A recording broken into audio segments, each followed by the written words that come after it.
Vous souhaitez vous lancer dans l'achat-revente de véhicules d'occasion. Ici, vous verrez le guide le plus complet de 2025 pour se lancer dans cette activité très lucrative. Alors, pourquoi choisir cet achat-revente de véhicules? Parce que ce business, ça peut être une excellente idée pour 4 grandes raisons.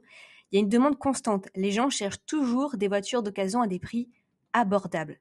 Ça a toujours été et ça sera toujours le cas. Il y a un faible investissement. Vous pouvez commencer petit avec un seul véhicule à vendre, à revendre. Flexibilité, vous travaillez à votre rythme sans horaire fixe. C'est vous qui fixez les rendez-vous pour que les clients puissent voir les voitures. Potentiel de marge élevé, si vous savez négocier et choisir les bons véhicules, les bénéfices peuvent être très importants pour chaque véhicule et de manière cumulée, ça peut vraiment être très intéressant et vous faire d'une très bonne trésorerie. Alors, pour ça, il faut devenir auto-entrepreneur. Comment on fait? 1. On déclare son activité. Donc, soit on se rend sur le site de l'URSSAF, ou soit on délègue toutes les démarches pour être tranquille avec Legayplace. Je vous montrerai le tuto à la fin de cette vidéo pour tout déléguer et être tranquille. Et on choisit bien la catégorie commerce de véhicules ou un code APE qui est lié à l'achat-revente. Encore une fois, je vous montre le tuto vraiment précis de cette activité à la fin de la vidéo. Ensuite, il faut obtenir une assurance professionnelle, donc une assurance RC Pro, pour vous protéger en cas de litige. Dans cette activité-là, c'est vraiment fortement recommandé. Tenir un registre de transactions, donc garder une trace de chaque achat et revente, donc les factures, les contrôles de vente, les contrôles techniques, etc. C'est obligatoire pour justifier vos activités en cas de contrôle.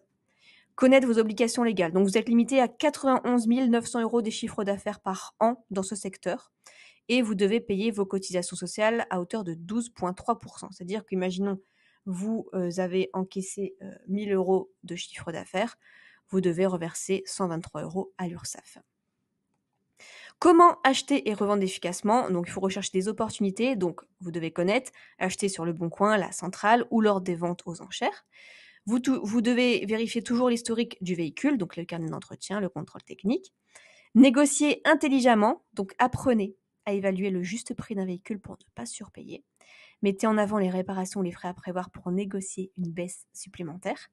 Revendre en valorisant le véhicule. Donc pour ça, faire un nettoyage complet avant la vente, intérieur et extérieur, quitte à passer par des professionnels. Prenez des photos professionnelles et écrivez une annonce claire et engageante. Parce que 90% des gens sur le Bon Coin disent juste véhicule à vendre, venez le voir. Vous, si vous faites une bonne annonce, ça montre tout de suite votre professionnel et votre sérieux. Fidélisez même vos clients. Offrez un excellent service, donc transparent, suivi après-vente, pour bâtir une réputation solide et ils vont vous recommander à d'autres personnes. J'ai même là 10 astuces qui sont peu utilisées mais qui sont très efficaces pour réussir dans l'achat-revente de véhicules d'occasion. Donc vous pouvez créer des partenariats locaux avec des garages de mécaniciens. Donc comme ça, en fait, ils peuvent vous informer sur les bonnes affaires ou effectuer des réparations à prix réduit pour vos véhicules. Vous pouvez acheter des véhicules dans des zones rurales pour les revendre en ville. Les prix sont souvent plus bas en campagne et la demande est plus forte en milieu urbain. Vous pouvez proposer une garantie payante ou une garantie incluse. Ça rassure les acheteurs et ça permet d'augmenter la valeur perçue du véhicule.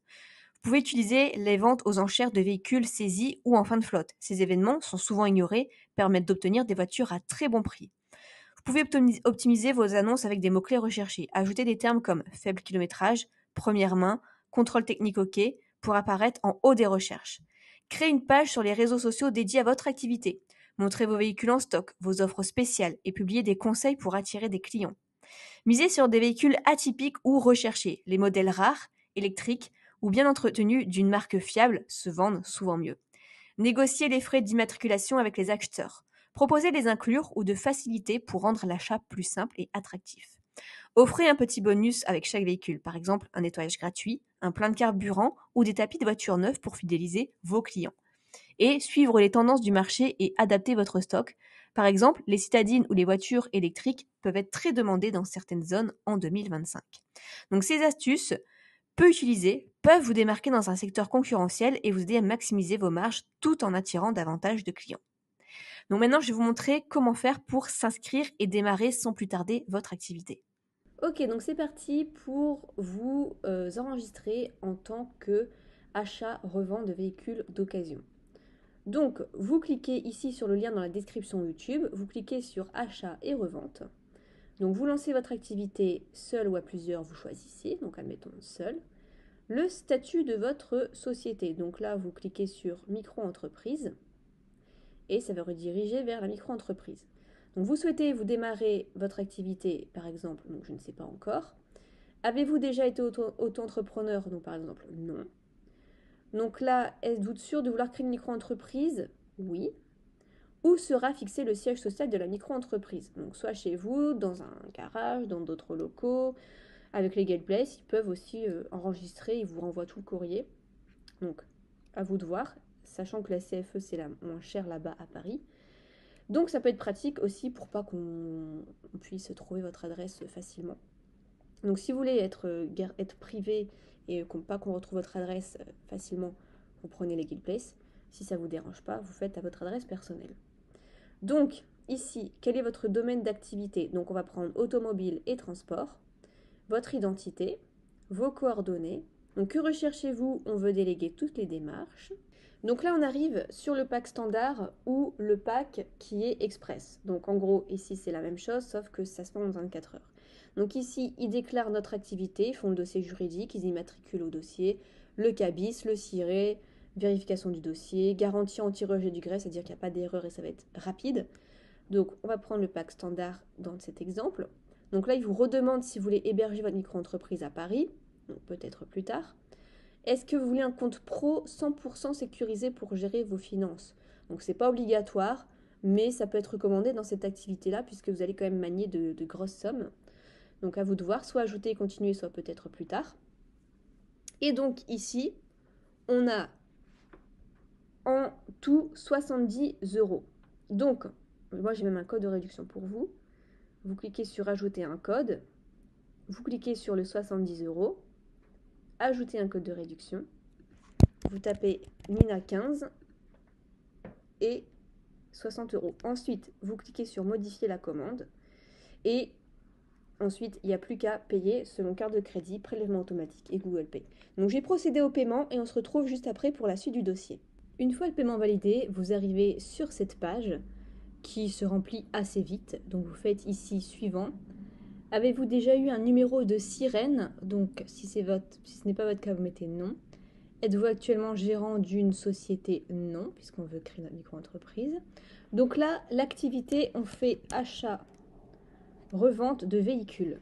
Donc c'est le 45.11. Donc ensuite, suivant.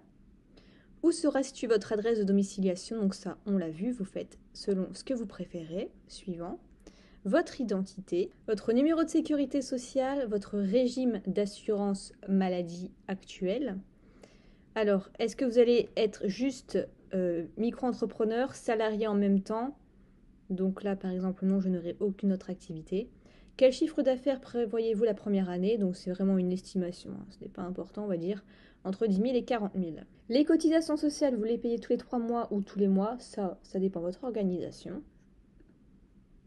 Impôt sur le revenu, est-ce que vous voulez prendre le versement libératoire? Donc soit vous payez 1% chaque mois, soit c'est calculé en fin d'année par rapport à votre chiffre d'affaires fixe.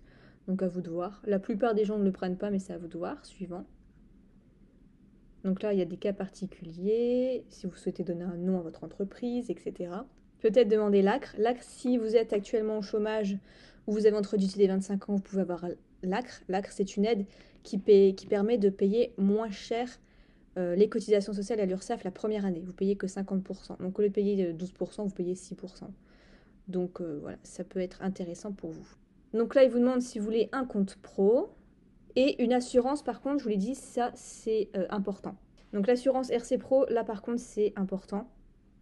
C'est sans engagement. Donc pour 19 € par mois, vous êtes tranquille. Et suivant. Donc là, est-ce que vous voulez être recontacté par un conseiller pour vérifier votre éligibilité? Bon, non, il n'y a rien de compliqué.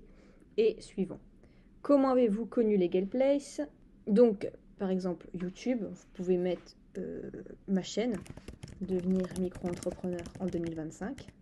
Avez-vous une communauté qui vous suit? Non. Et validé. Donc là, le questionnaire, c'est validé. Les justificatifs. Alors, les justificatifs, il faut la pièce d'identité et le justificatif de domicile. Donc, c'est tout. On le met et puis on valide.